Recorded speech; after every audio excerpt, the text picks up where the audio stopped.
Hey, my friends, this is Jay Todd coming to you from the streets of San Francisco, and here's what's happening this week in gambling.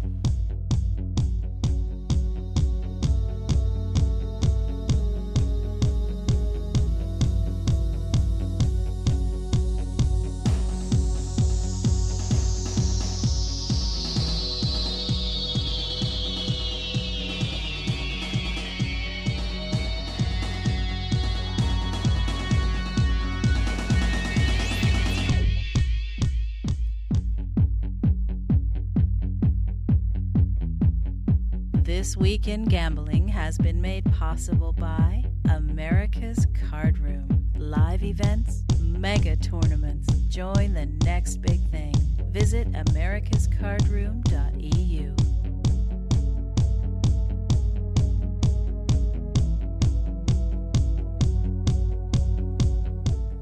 Hello, everyone, and welcome to another exciting installment of This Week in Gambling.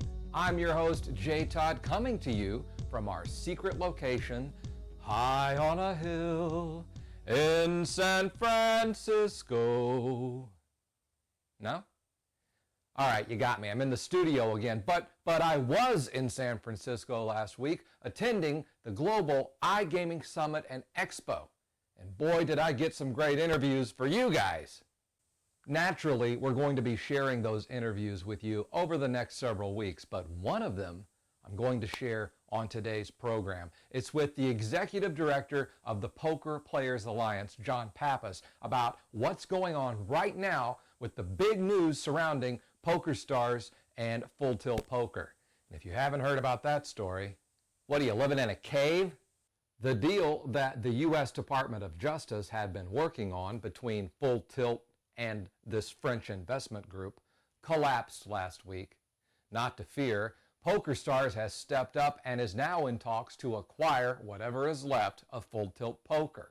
This coming almost 1 year to the day after Black Friday.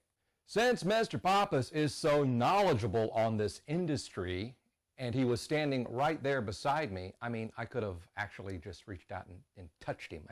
I did touch him a little bit, but only to say, John, tell us your thoughts. What's going on with Full Tilt and PokerStars? What does this mean for us? And this is what he had to say. Hello, friends. I'm here at the Global iGaming Summit and Expo, where I've caught up with Mr. John Pappas, the Executive Director of the Poker Players Alliance, big-time star on our show. Mr. Pappas, I've known you for several years. I consider you a personal friend and acquaintance in the industry. Black Friday, 1 year anniversary just passed. We've been through a lot together. Where are we in this poker industry? What significant things have changed? At first Black Friday seemed like a curse, but now we kind of see that it was a necessity. Wouldn't you agree? Well, what it did was kind of light a fire, not only under the feds, but the states to kind of move forward in a regulated market. And some would view it as a kind of a cleansing of the market, and maybe that cleansing needed to occur. I don't know if I necessarily hold that opinion, because it really left a lot of players in the lurch, and a lot of players kind of who were professional online players were left without an income. And then, as you know, millions of players and millions of dollars haven't been returned to the players, which is very troubling to our organization as well as to the poker community at large. So Black Friday has been kind of a curse along with some silver lining, and we think today we're in a better spot than we've ever been in terms of getting some legislation done. Now, whether it's going to be a federal bill or a state bill, it's still hard to say. We already know that the states are moving forward. Nevada and New Jersey are going to be the first to act, and I believe that within the next 6 to 8 months, maybe by the beginning of 2013, people who live in those states are going to be able to play online poker for money within those states. Now the federal government has an opportunity to get something done between now and the election, or when they call the lame duck session, and we're hopeful and working towards that. Our organization is putting a lot of resources towards that.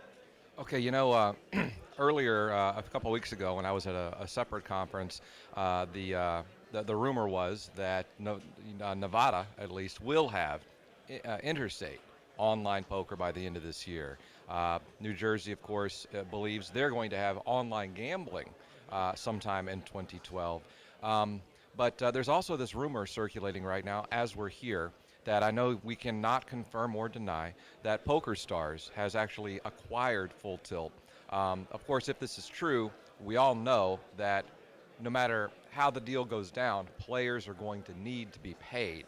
And PokerStars, I believe, would have the ability to do that. I know you can't comment on that because it's speculative, but what if it were true? What would that mean for the industry, do you think, just looking into your crystal ball? Well, I think it would be huge, obviously, for the players to get their money back. That's first and foremost our priority.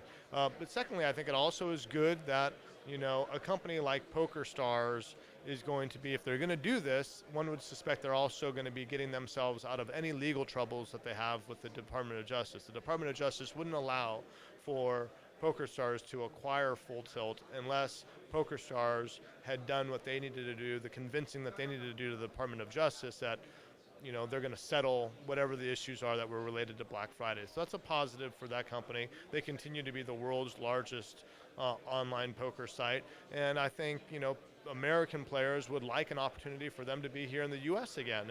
And whether that's going to happen or not, it's really going to be up to regulators to define if they're going to be a suitable partner in a state or a federal regulatory scheme, but I believe it's a good sign for the players. I think the most significant thing is that what this shows, if the rumors are true, that if the Tappy deal fell apart because the DOJ said, you know what, you guys aren't going to be able to play the players either in full or in a timely manner, that means that the DOJ is committed to ensuring that the players get paid. And I think that's a very good sign for the poker community, that if the DOJ is saying the priority for us is that players get paid, then it's a very good sign that the players are going to get paid no matter what the deal is. If it's PokerStars or somebody else comes in to buy Full Tilt, the players are going to get paid, and we feel very good about that.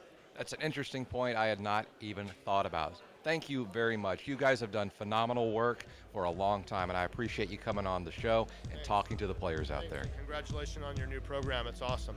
Thank you very much. I didn't have to pay him extra for that.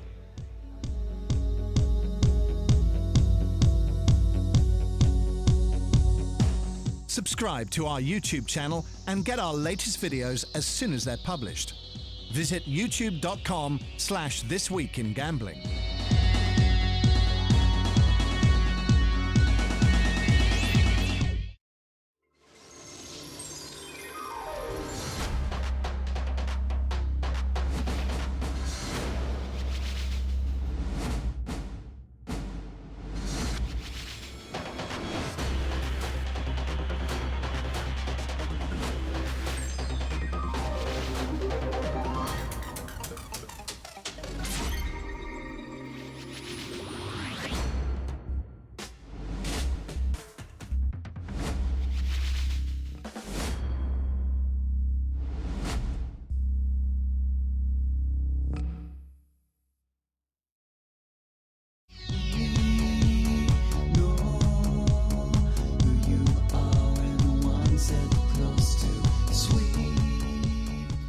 With all the news surrounding the deal with Full Tilt Poker, which fell through this week, we thought it'd be best to bring in our own expert commentator to talk about this issue. So here he is, fresh from his 5-year run in Branson, Missouri. It's Twiggy, the foul-mouthed sock puppet.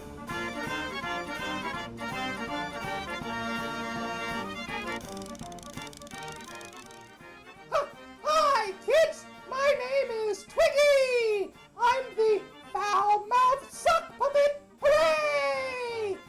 I'm here to talk about Full Tilt Poker! And the question on everyone's mind is, where the is my money, bitch? Yay!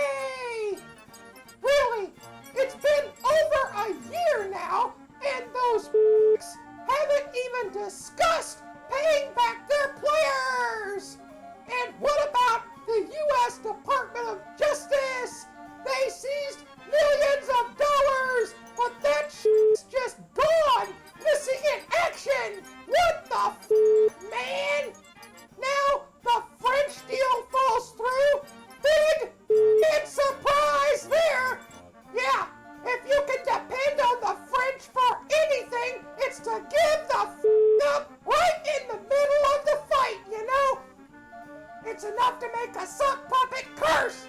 Yay!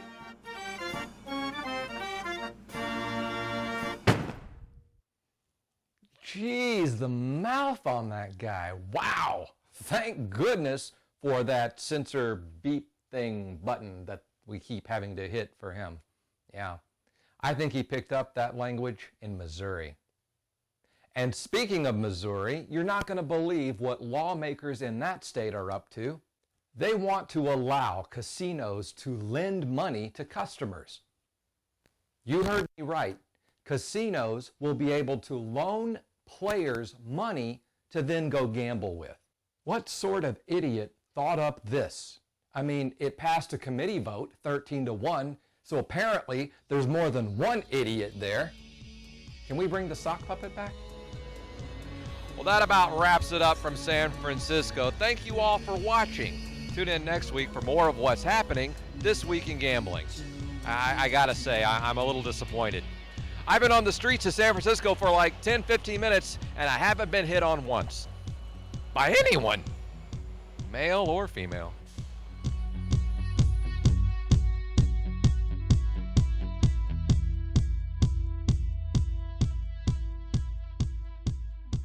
That's one beautiful Shih Tzu.